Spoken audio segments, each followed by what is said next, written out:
ಅದಕ್ಕೆ ನಾನು ಹೇಳಿದೆ ಇಟ್ಸ್ ರಾಂಗ್, ನಾಟ್ ಕರೆಕ್ಟ್ ಅದು ಅಂತ. ಈಗ ಅದೇ ವಾದವನ್ನು ರಾಜರಾಜೇಶ್ವರಿ ನಗರಕ್ಕೂ ಅನ್ವಯಿಸ್ಬೇಕು ನೀವು. ಅದು ಅವ್ರದ್ದೇ ಕ್ಷೇತ್ರ, ಅವ್ರ ಕ್ಷೇತ್ರದಲ್ಲಿ ಕಾರ್ಯಕ್ರಮಕ್ಕೆ ಹೋಗ್ತಾರೆ, ಯಾರೋ ಒಬ್ಬ ಬಂದು ಈ ಥರ ಮಾಡ್ತಾನೆ, ಆಗ ಅವ್ರ ಬೆಂಬಲಿಗರು ಹಿಡ್ಕೊಂಡು ಬಾರಿಸಿದ್ರು, ಉದ್ವೇಗಕ್ಕೆ ಒಳಗಾಗೋದು ಅಂತ ಹೇಳ್ಬೋದು. ಇದನ್ನೇ ನಾನು ನಿನ್ನೆ ಹೇಳಿದ್ದಿದ್ದು, ಎಕ್ಸಾಕ್ಟ್ಲಿ ಇದನ್ನೇ ಹೇಳಿದ್ದಿದ್ದು ನಾನು. ಎಸ್, ಕೇಳೋಣ.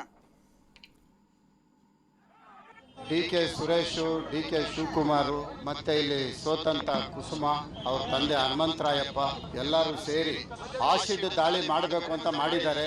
ಆಸಿಡ್ ದಾಳಿ ಉರಿತಾ ಇದೆ.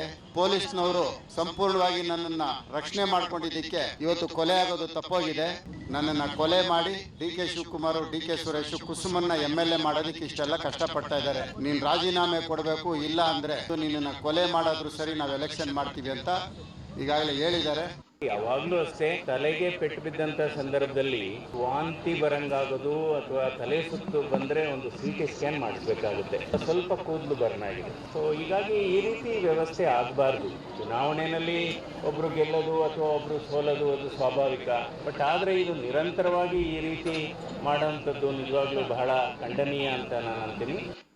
ವಾಪಸ್ ಹೋಗುವಾಗ ಅವರು ವೆಹಿಕಲ್ನಲ್ಲಿ ಹೋಗಬೇಕಾಗಿತ್ತು. ಇಲ್ಲಿಂದ ಅವರು ರೋಡ್ ಮೇಲೆವರೆಗೂ, ಇಲ್ಲಿಂದ ಒಂದು 50 ಮೀಟರ್ಸ್ ದೂರವರೆಗೂ ವಾಕ್ ಹೋಗ್ತಾ ಇದ್ದಾಗ ಒಂದು ಮೊಟ್ಟೆ ಬಂದಿದೆ, ಅವ್ರ ತಲೆ ಮೇಲೆ ಬಿದ್ದಿದೆ. ಫರ್ದರ್ ಅವರು ಯಾವ ರೀತಿಯಲ್ಲಿ ಕಂಪ್ಲೇಂಟ್ ಬರುತ್ತೆ ಅದನ್ನು FIR ಮಾಡಿ ಆ್ಯಕ್ಷನ್ ತಗೊಳ್ತೀವಿ.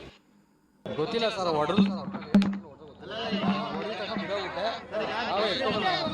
ಗೊತ್ತಿಲ್ಲ ಸರ್. ನಂದು ಯಾವುದೇ ರೀತಿ ನನ್ನ ಕೈಲಿ ಏನೂ ಇರಲಿಲ್ಲ, ನನ್ನ ಹತ್ರ ಏನೂ ಇರಲಿಲ್ಲ.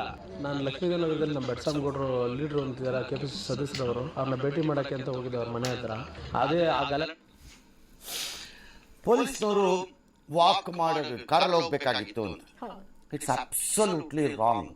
ಯಾರೇ ಪೊಲೀಸ್ ಆಫೀಸರ್ ಆಗಿರ್ಬೋದು, ತನ್ನ ಕ್ಷೇತ್ರದಲ್ಲಿ ಅದು ಯಾವುದೇ ಶಾಸಕ ಆಗಲಿ ಅಥವಾ ಯಾರೇ ಆಗಲಿ, ತನ್ನ ಕ್ಷೇತ್ರದಲ್ಲಿ ಆತ ತನ್ನ ಕ್ಷೇತ್ರದೊಳಗಡೆ ವಾಕಿಂಗಲ್ಲಿ ಹೋಗಬಾರದು ಅಂತ ಹೇಳಿದ್ರೆ ಅರ್ಥ ಏನದಕ್ಕೆ? ಯಾವುದೋ ಕ್ಷೇತ್ರದವರು ಆ ಕ್ಷೇತ್ರಕ್ಕೆ ಬಂದಿದ್ರು, ಅಲ್ಲಿ ಏನೋ ಉದ್ವಿಗ್ನ ಪರಿಸ್ಥಿತಿ ಇದೆ, ಹಾಗಾಗಿ ನೀವು ಕಾರಲ್ಲಿ ಹೋಗ್ಬಿಡಿ ಬೇಡ ಅಂತ ನಾವು ಹೇಳಿದ್ವಿ ಅಂದ್ರೆ ಸರಿಯಪ್ಪ, ಆಯ್ತಪ್ಪ, ಅದನ್ನು ಮಾಡ್ತಾರೆ ಪೊಲೀಸ್ನವರು ಸಾಮಾನ್ಯವಾಗಿ. ಯಾವುದೋ ಕಮ್ಯುನಲ್ ರೈಟ್ಸ್ ನಡೆದಿದ್ದ ಜಾಗಕ್ಕೆ ನೀವು ಬರಬೇಡಿ, ಇನ್ಯಾರೋ ಲೀಡರ್ಗಳು ಅನ್ನೋದನ್ನು ಹೇಳ್ತಾರೆ. ಸೂಕ್ಷ್ಮ ಬರಬೇಡಿ, ಇಲ್ಲಿ ಗಲಾಟೆ ಆಗುತ್ತೆ, ಸುಮ್ಮನೆ ದಯವಿಟ್ಟು ಕೋಆಪರೇಟ್ ಮಾಡಿ ಅಂತಾರೆ. ನನ್ನ ಕ್ಷೇತ್ರದಲ್ಲಿ ತಾವು ಹೋಗಬಾರ್ದು ಅಂದ್ರೆ ಅರ್ಥ ಏನಂಗಾರೆ? That means the department has virtually collapsed in protecting MLAಗಳು ಅಂತನ ಅರ್ಥ ಏನದು? ಹಂಗಾಗಲ್ಲ, ಹಂಗೆ ಹೇಳಕ್ ಬರಲ್ಲ ನೀವು ಅದನ್ನ. ಹೌದು. ಎರಡನೇ, ಈ ಪ್ರಕರಣ ನಡೆದಿದೆ, ಅವ್ರು ಯಾರ್ಯಾರ್ದೋ ಮೇಲೆ ಆರೋಪಗಳನ್ನು ಮಾಡಿದ್ದಾರೆ. ತನಿಖೆ ವ್ಯಾಪ್ತಿ ಯಾರ್ದಾರು ಪಿತೂರಿ ಇದೆಯಾ ಇಲ್ವಾ, ಡ್ಯಾಶು ಎಲ್ಲ ತನಿಖೆಗೆ ಬರಬೇಕು.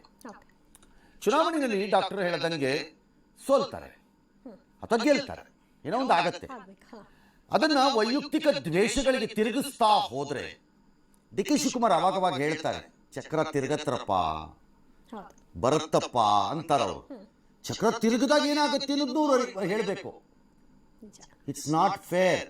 ಇದು ಈ ಕ್ಷೇತ್ರ ಅಂತ ನಾನು ಹೇಳ್ತಿಲ್ಲ, ಯಾವುದೇ ಕ್ಷೇತ್ರದಲ್ಲಿ ಸೋತ ಅಭ್ಯರ್ಥಿಯನ್ನ ನಾನು ಅಧಿಕಾರದಲ್ಲಿ ಇದ್ದೀನಿ ಅನ್ನೋ ಕಾರಣಕ್ಕೆ ಅವತ್ತಿನ ಆಡಳಿತ ಪಕ್ಷ, ಅದು ಬಿಜೆಪಿನೋ ಕಾಂಗ್ರೆಸ್ಸೋ, ಅವತ್ತಿನ ಆಡಳಿತ ಪಕ್ಷ ಸೋತ ಅಭ್ಯರ್ಥಿಯನ್ನ ವಿಜೃಂಭಿಸುತ್ತಾ ಅವರೇ ಶಾಸಕರೆಂದು ಅವರ ಹಿಂದೆ ತುತ್ತೂರಿ ಹೊಡ್ಕೊಂಡು ಓಡಾಡಿದಾಗ ಹೀಗಾಗತ್ತೆ. ನೀವು ಇಗ್ನೋರ್ ಮಾಡಿ ನಿಮ್ಮ ಡಿಫೀಟೆಡ್ ಕ್ಯಾಂಡಿಡೇಟ್ಗಳನ್ನ ಅಂತ ನಾನು ಹೇಳಿಲ್ಲ. ಅವರೇ MLA ಕಡ್ರೈ ಅನ್ನೋ ಥರ ಡಿಕ್ಟೇಟ್ ಮಾಡಲಾಗಿದೆ. ಶಾಸಕರೇ ಯಾಕಿರಬೇಕಾಗ? ಎರಡನೇದು, ಶಾಸಕರ ವಿಚಾರದಲ್ಲಿ ಅದು ಜಯನಗರ ಆಗಿರ್ಬೋದು, ರಾಜರಾಜೇಶ್ವರಿ ಆಗಿರ್ಬೋದು, ಯಾವುದೇ ಆಗಿರಲಿ, ನೀವು ಹೀಗೆ ನಡ್ಕೋತಾ ಹೋದ್ರೆ ಏನು ಭಾವನೆ ಸೃಷ್ಟಿ ಮಾಡ್ತಾ ಇದ್ದೀರಿ ಸರ್ಕಾರದಲ್ಲಿ? ರಿವರ್ಸ್, ಯಾವುದೋ ಇನ್ನೊಬ್ಬ ಕಾಂಗ್ರೆಸ್ ಈ ಪ್ರಕರಣದಲ್ಲಿ ರಾಜ್ಯದಲ್ಲಿ ಕಾಂಗ್ರೆಸ್ ಯಾವುದೋ ಒಂದು ಶಾಸಕರ ಮೇಲೆ, ಇನ್ಯಾವುದೋ ರಾಯಚೂರಲ್ಲೋ ಅಥವಾ ಧಾರವಾಡ ಶಾಸಕರು ಯಾರೋ ಒಬ್ಬರು ಶಾಸಕರ ಮೇಲೆ ಬಂದಾಗ ನಾವೇನು ಮಾಡಲ್ಲ ಅಂತ ಸುಮ್ಮನೆ ಕೂತಿದ್ರೆ ಏನು ಅನ್ಕೋಬೇಕು? ಯಾವ ಸಂದೇಶ ರವಾನೆ ಆಗ್ತಾ ಇದೆ ಇಲ್ಲಿ ನನಗೆ ಅರ್ಥ ಆಗ್ತಿಲ್ಲ. ಇದರ ನೆಸೆಸಿಟಿ ಇಲ್ಲ ಕಾಂಗ್ರೆಸ್ಸಿಗೆ. 130 ಚಿಲ್ಲರೆ ಶಾಸಕರನ್ನು ಹೊಂದಿರುವ ಕಾಂಗ್ರೆಸ್ ಸರ್ಕಾರ ಅತ್ಯಂತ ಸುಭದ್ರವಾಗಿಯೂ ಸುಸ್ಥಿತಿಯಲ್ಲೂ ಇರುವಾಗ ಈ ರೀತಿಯ ಘಟನಾವಳಿಗಳನ್ನ ದ್ವೇಷ ರಾಜಕಾರಣ ಅಥವಾ ದ್ವೇಷದಿಂದ ಕುರುಡಾಗಿ ಮಾಡಬೇಕಾದ ಅವಶ್ಯಕತೆಗಳಿಲ್ಲ. ಮತ್ತು ನಿಮ್ಮನ್ನ ಒಟ್ಟಾಗಿ ಎದುರಿಸುವ ಪರಿಸ್ಥಿತಿಯಲ್ಲಿ ಮೂರ್ಖ ಬಿಜೆಪಿನೂ ಇಲ್ಲ, ಆ ಪರಿಸ್ಥಿತಿಯಲ್ಲಿ ಅವರೂ ಇಲ್ಲ. ಹಾಗಾಗಿ ಏನಕ್ಕೆ ಬೇಕು? You should have concentrated on administration works. ಏನ್ ಮಾಡ್ತಿದ್ದೀರಿ? 1.5 ವರ್ಷ ಸಿದ್ದರಾಮಯ್ಯ 2ನೇ ಟರ್ಮಲ್ಲಿ ಬಂದ ಮೇಲೆ ಟಾಕ್ ಎಲ್ಲ ಯಾವ್ದ್ರ ಮೇಲೆ ನಡೀತಾ ಇದೆ? SIT ಮಾಡ್ತೀನಿ, ಕೇಸ್ ಹಾಕ್ತೀನಿ, ನ್ಯಾಯಾಂಗ ತನಿಖೆ ಮಾಡ್ತೀನಿ, ಅವನನ್ನ ಅರೆಸ್ಟ್ ಮಾಡ್ತೀನಿ, ಇವನನ್ನು ಒಳಕ್ ಹಾಕ್ತೀನಿ, ಇವನನ್ನು ಇದು ಮಾಡ್ತೀನಿ, ಇವನನ್ನು ಅದು ಮಾಡ್ತೀನಿ, ಇದು ಮಾಡ್ತೀನಿ, ಅಲ್ಲೇ ತಿರುಗಿಸ್ತಾ ಇದ್ದೀರಿ. ಅದು ಬಿಟ್ರೆ ಸ್ವಲ್ಪ ಮುಂದಕ್ಕೆ ಹೋದ್ರೆ ಗ್ಯಾರಂಟಿ ಕೊಟ್ಟಿದ್ದೀವಿ, ಗ್ಯಾರಂಟಿ ಕೊಟ್ಟಿದ್ದೀವಿ. What is happening to Congress? ಎಂತ ಒಳ್ಳೆ ಪರಿಸ್ಥಿತಿ ರಾಜಕೀಯವಾಗಿ. And you think we can rule over people like this ಅಂದ್ರೆ ನೋ. ಈ ರೀತಿಯ ಘಟನೆಗಳಲ್ಲಿ ತಪ್ಪಿಯಾರದ್ದು ಸರಿಯಾರದ್ದು ನಮ್ಮ ತನಿಖೆ.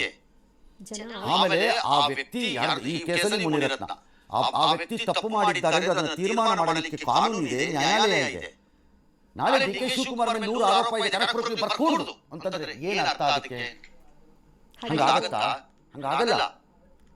ಆರೋಪ ಕೋರ್ಟ್ ತೀರ್ಮಾನ ಮಾಡುತ್ತೆ. ಇನ್ನು ಜನ ಬೆಳೆಸಿಕೊಳ್ಳುತ್ತಿರುವ ಅಭಿಪ್ರಾಯ ತೀರ್ಮಾನ ಮಾಡಕ್ಕೆ ಎಲೆಕ್ಷನ್ ಬರುತ್ತೆ. ಎಲೆಕ್ಷನ್ ಬಂದಾಗ ತೀರ್ಮಾನ ಮಾಡ್ತಾರೆ ಜನ, ಯಾವ್ದು ಸರಿನೋ ಯಾವ್ದು ತಪ್ಪು. ಹಾ, ಬಿಡ್ಬೇಕು. ಅದು ಬಿಟ್ಟು ನಾವು ಇತ್ಯರ್ಥ ಮಾಡ್ತೀವಿ ಇದನ್ನ ಅಂತ ಹೋಗೋದು ಗೂಂಡಾಗಿರಿ ಆಗುತ್ತೆ, ಸರ್ವಾಧಿಕಾರನೂ ಆಗುತ್ತದು. ಮತ್ತು ಅಂತಹ ಪ್ರಕರಣಗಳು ನೀವು ಅನ್ಕೊಳ್ತಿರೋ ತರ ನಿಮಗೆ ಬೇಕಾದವ್ರು ಹೆಲ್ಪ್ ಮಾಡುತ್ತೆ ಅನ್ಕೋಬೇಡಿ, ರಿವರ್ಸ್ ಆಗ್ತಾ ಇರುತ್ತೆ.